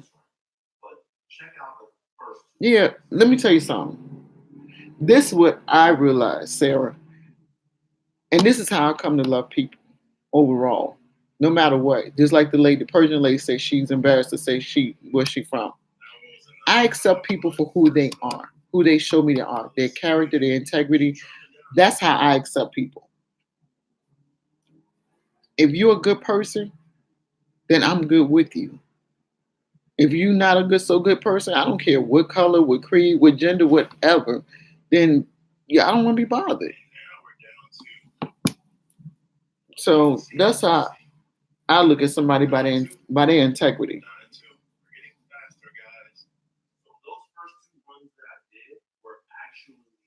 Right.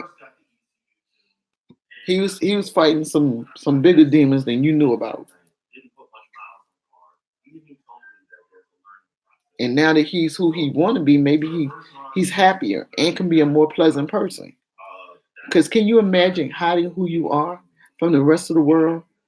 You're not comfortable in your skin, and you have to lie about who you truly are. That has to be a nightmare. That's torture. I know my cousin said she knew she was gay when she was like 7, and people didn't understand. I was like, you understand? You just understand. And at one point, my cousin was sleeping with everything in the neighborhood. It was like, why is this girl out there like that?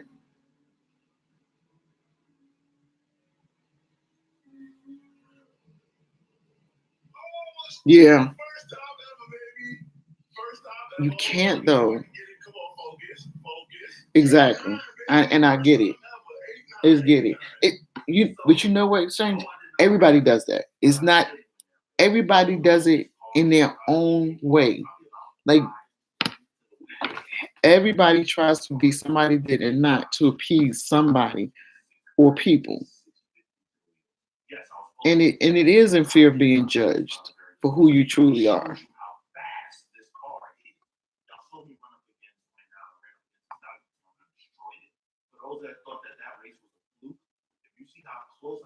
You live in a real small town, though. So like,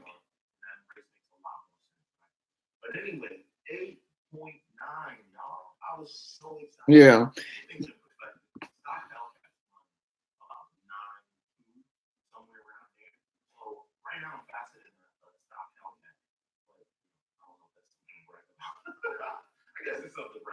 yeah.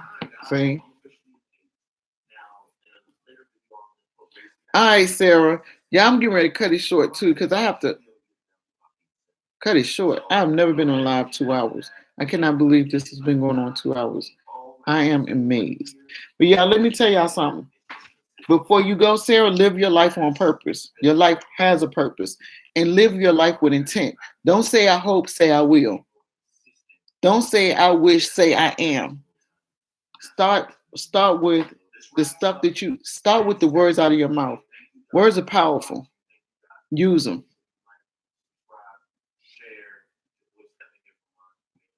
And for your babies. Words are powerful. And your babies are on purpose too. So live your life on purpose, with a purpose, and live it with intent.